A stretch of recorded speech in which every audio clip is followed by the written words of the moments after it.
Born to Rule, Episodes 4, 11 to 4:13. Unspoken Feelings, A Forbidden Gift, and an Answer. Left unspoken. Some feelings are expressed through words. Others are revealed through a lingering touch, a quiet sacrifice, or one impulsive kiss that changes everything.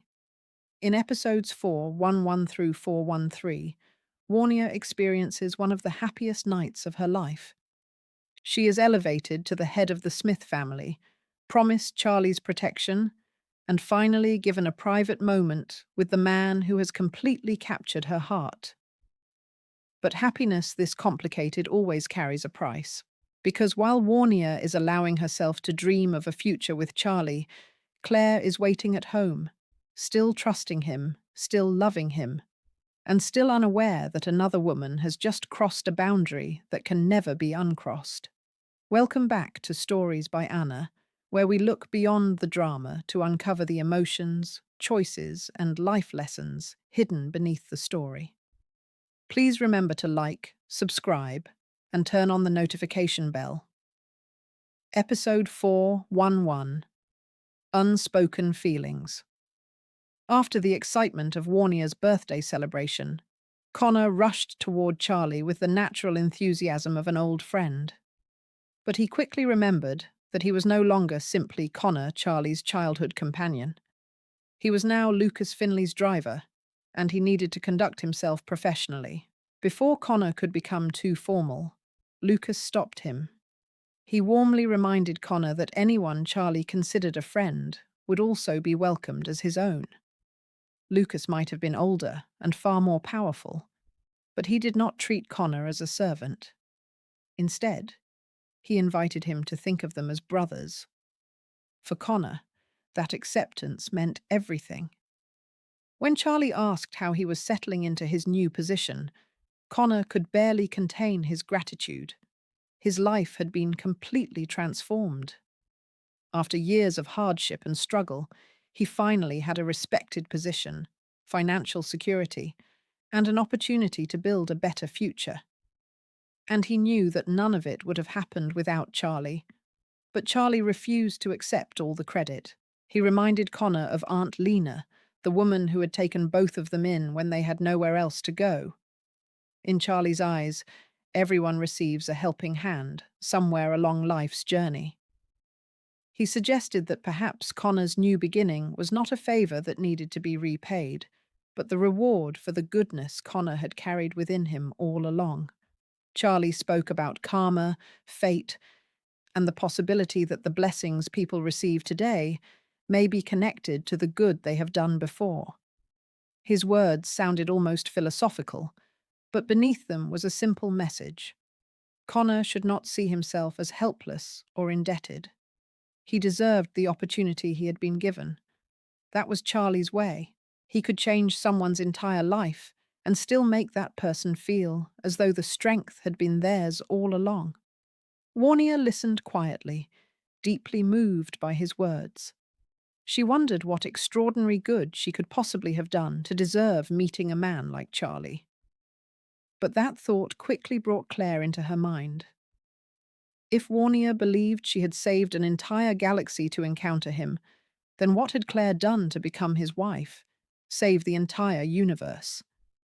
It was a painful reminder that no matter how deeply Warnia cared for Charlie, he already belonged to someone else.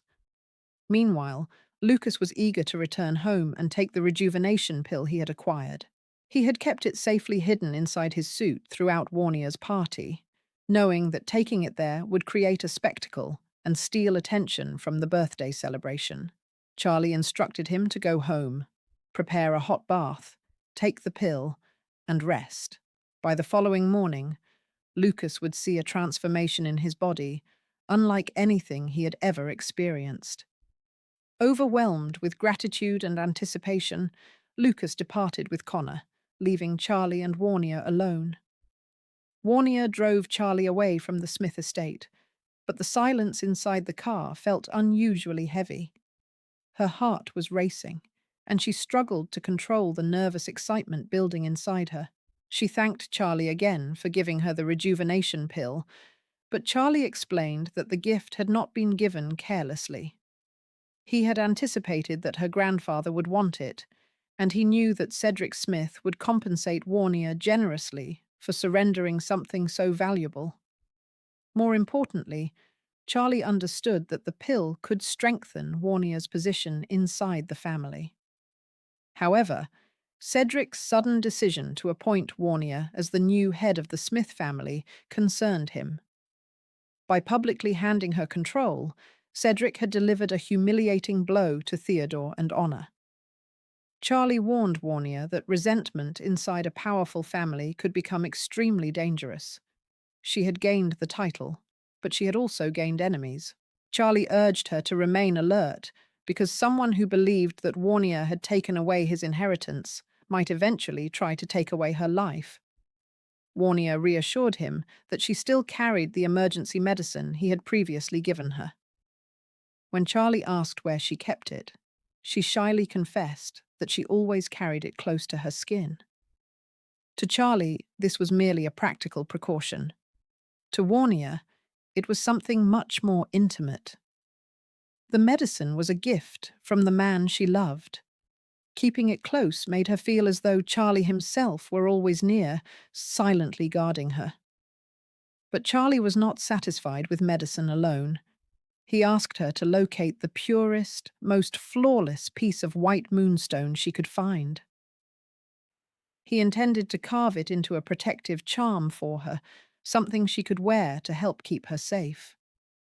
The promise overwhelmed Warnia. It was not simply the value or power of the charm that touched her. Charlie intended to make it with his own hands, especially for her.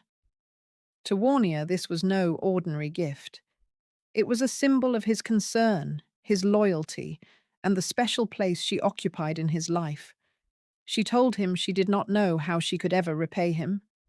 But inside, the words she truly wanted to say were far more personal. If Charlie had asked, she would have devoted herself to him completely. She would have remained by his side for the rest of her life. Yet Warnia's pride, dignity, and awareness of his marriage kept those feelings trapped inside her heart. Charlie also felt an unusual protectiveness toward Warnia. He admired her intelligence, poise, loyalty, and strength. He recognized similarities between them. Both were born into wealthy families, and both had lost their parents at a painfully young age. Their experiences were not identical. Warnia had remained connected to her family, while Charlie had been forced to survive as an orphan. Still, their shared grief created an understanding between them that few others could fully appreciate. Not wanting the night to end, Warnia deliberately drove slowly.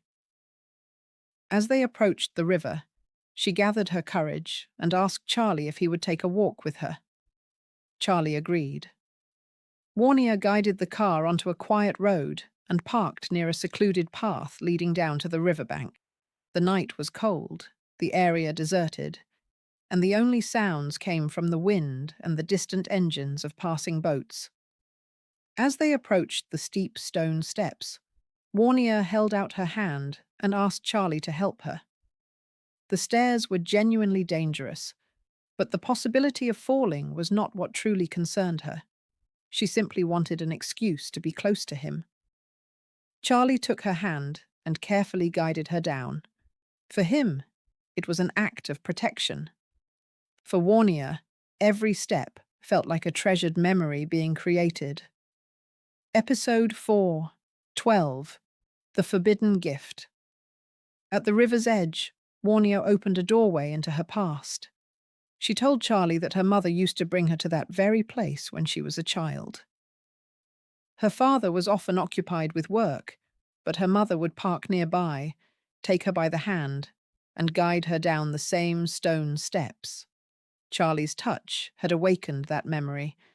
Earlier that day, Warnia had visited her parents' graves. More than 10 years had passed since their deaths, yet her childhood still felt close enough to touch. In her heart, she could still remember being the 8 or 9-year-old girl who had once walked beside her mother. Charlie understood her grief, but his own childhood carried an even deeper uncertainty. He revealed that his parents died when he was only 8 years old. At that age, he could barely care for himself. He did not know where they had been buried, and by the time he was old enough to search for answers, the trail had disappeared. He suspected that his grandfather's family might have taken their ashes, but he could not be certain. Warnia was stunned. She gently asked whether he had any surviving relatives. Charlie admitted that he did, but he was not ready to see them. That answer revealed something important. Charlie's separation from his family was not caused by ignorance alone. There were emotional wounds, unanswered questions, and unresolved memories standing between him and the family into which he had been born. Rather than press him, Warnia respected the boundary and changed the subject. As they walked along the river, she reminded him of the first time they met at her antique gallery, after Jacob accidentally broke a valuable antique. Warnia had been astonished when Charlie restored it, using knowledge that appeared to have been lost to time. Even then, she knew there was something extraordinary about him.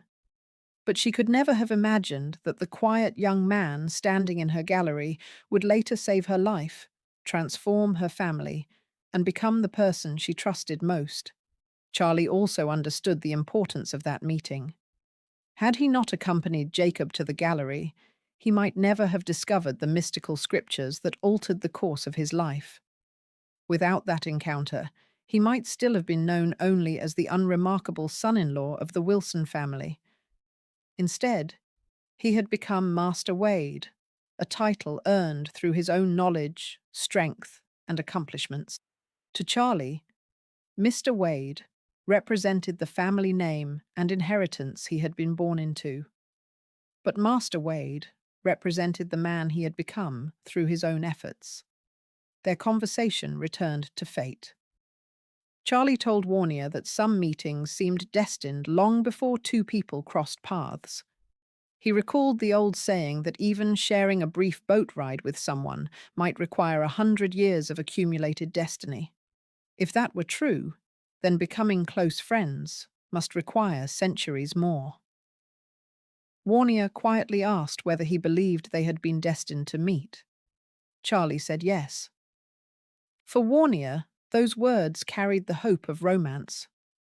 For Charlie, they spoke of friendship, loyalty, and the mysterious forces that had brought the scriptures into his life. Once again, they were standing inside the same moment, while experiencing it in two completely different ways. Charlie then turned the conversation toward Warnia's future as the head of the Smith family. She explained that her first task would be to secure her authority and win the confidence of those who remained uncertain about her leadership.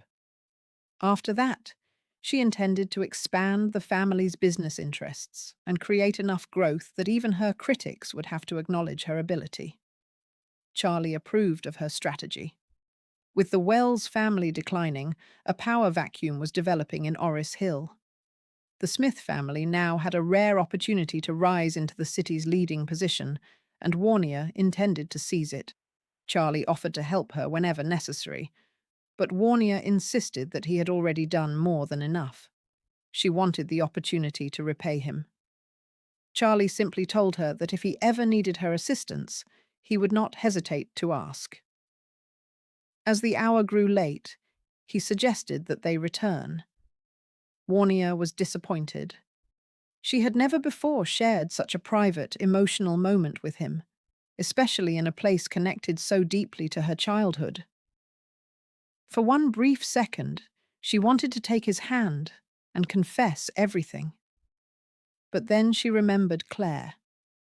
Warnia could not erase the fact that Charlie was married, no matter how strongly she believed that destiny had brought them together. As they approached the steep steps, Charlie naturally offered his hand again. Warnia placed hers inside it and followed closely as he guided her upward. She knew she could not keep the moment forever, but she allowed herself to enjoy it while it lasted. Warnia eventually drove Charlie back to Thompson Villa. When they arrived, neither seemed eager to break the quiet atmosphere that had formed between them. Charlie thanked her and prepared to leave. But Warnia stopped him. She told him she had one final gift, something she had wanted to give him for a long time, but had never found the courage or opportunity to present. She asked him to close his eyes.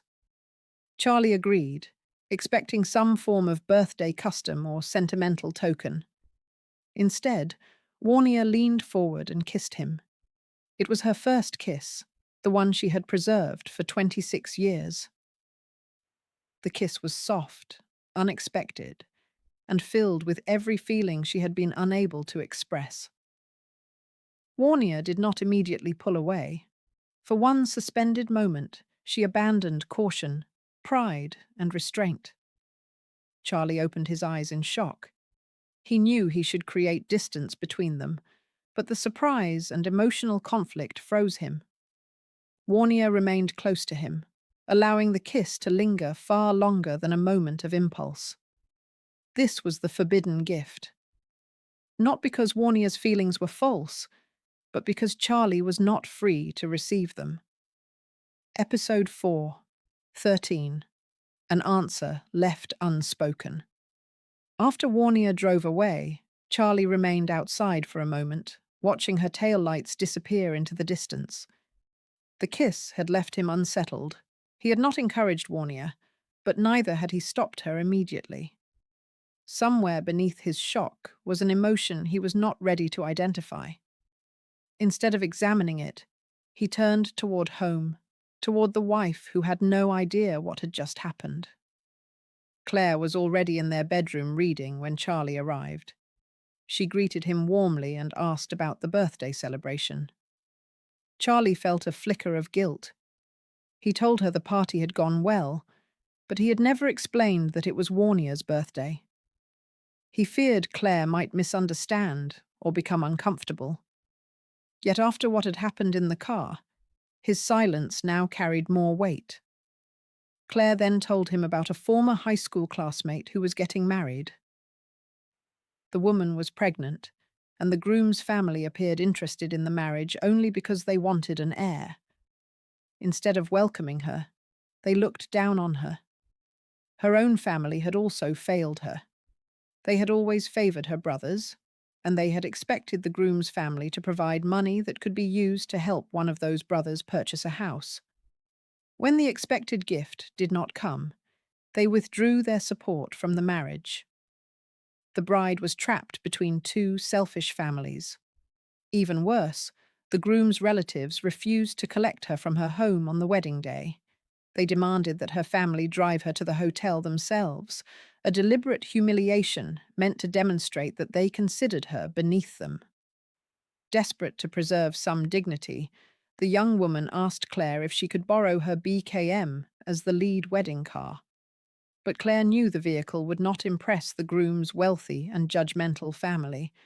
She therefore asked Charlie if he could borrow one of the luxury cars given to him by Mr. White or Mr. Knox. Charlie was disturbed by the treatment Claire's friend was receiving. The woman was carrying their son's child, yet they were already humiliating and bullying her before she had even entered the family. Claire pleaded with Charlie to help her friend hold her head high, if only for one day. Charlie did more than she requested. Instead of offering one luxury vehicle, he proposed taking both. He would drive one, while Claire could travel with her friend in the other.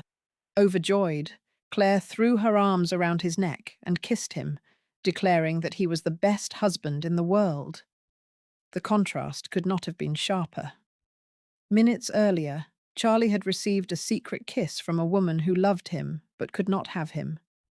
Now he was being kissed by the wife who trusted him completely. Warnia's kiss carried forbidden longing. Claire's kiss carried innocent gratitude and marital love. And Charlie stood between those two realities, realizing just how emotionally dangerous the night had become. Meanwhile, Warnia drove back to the Smith estate, with the memory of the kiss replaying endlessly in her mind. She had never been the kind of woman who pursued men. Since high school, countless men had sought her attention, yet none had ever truly interested her. Charlie was different. Her feelings for him had grown beyond admiration or gratitude. She was completely in love, and for the first time in her carefully controlled life, emotion had overwhelmed discipline. Warnia knew that if news of the kiss became public, the so-called First Lady of Orris Hill would become the subject of scandal. She was a respected woman from a prominent family, and Charlie was a married man. Still, she did not regret it. She made a silent promise that she would prove the sincerity of her feelings through patience and loyalty. She would wait for him, no matter how long it took. But waiting for a married man is not a harmless promise. It keeps hope alive where boundaries should be clear, and it risks turning private longing into future heartbreak. When Warnia returned home, the family butler, Ian Foreman, hurried to take her car. Warnia initially resisted, but Ian reminded her that she was now the head of the Smith family. Her position had changed, and the household would be expected to treat her accordingly. He then quietly informed her that Cedric was waiting. When Warnia entered the main living room, she discovered the entire Smith family gathered around the long table. Although the birthday celebration had ended hours earlier, no one had dared to leave without Cedric's permission. But one detail immediately revealed the true purpose of the meeting. Cedric was not sitting in his customary chair at the head of the table. Instead, he had moved to the seat beside it, deliberately leaving the family's most powerful position vacant. The empty chair was for Warnia.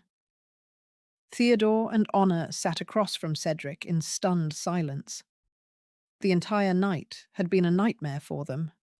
They had expected to inherit control of the family, but Cedric had chosen Warnia instead. Worse still, they could not simply wait for the old man to die. The rejuvenation pill had restored Cedric's health and potentially added another 10 or 20 years to his life. His body was stronger, his mind remained sharp, and his authority over the family was absolute. As long as Cedric lived, Warnia would have his protection, and if he spent the next several years guiding her, strengthening her authority, and silencing her opposition, Warnia would become impossible to remove. For Theodore and Honor, the future they believed belonged to them was slipping away. When Warnia entered, Cedric proudly welcomed her as the new matriarch and instructed her to take her rightful place at the head of the table. Warnia hesitated. She still considered it her grandfather's chair and offered to sit beside him instead. But Cedric refused. He declared that he was no longer the patriarch. The chair did not exist for tradition or decoration. It belonged to the person entrusted with leading the family. He personally guided Warnia to the head of the table and seated her there. Then he proclaimed that the Smith family had been blessed twice. First with the support of the almost godlike Master Wade, and now with a brilliant young leader capable of guiding them toward greater power and prosperity. Most of the family applauded enthusiastically. Only Theodore and Honor remained stone-faced. The relatives understood why Cedric had chosen Warnia. Charlie had repeatedly protected her, supported her, healed her, and given her treasures beyond measure. His favor had become one of the family's greatest advantages, but they did not know what had happened beside the river. They did not know that Warnia's loyalty to Charlie had already become love, or that only moments earlier she had placed her first kiss on the lips of Claire Wilson's husband. Stories by Anna Closing. Thoughts, episodes 4:1 through 4. 1-3 were not driven by violence or open confrontation. They were driven by the quieter dangers of love, loyalty, power, and unspoken expectations. Connor's gratitude showed us how one opportunity can restore a person's dignity. Warnia's promotion showed us that leadership does not begin when someone sits in the most important chair. It begins when that person accepts the responsibility and the enemies that come with it. Claire's compassion revealed why Charlie loves her. She was not asking for luxury for herself. She was trying to protect a humiliated friend who had been abandoned by both families. And Warnia's kiss revealed the danger of allowing sincere feelings to overrule necessary boundaries. Warnia's love may be genuine, but genuine emotion does not automatically make every action right. Charlie is married, and Claire trusts him.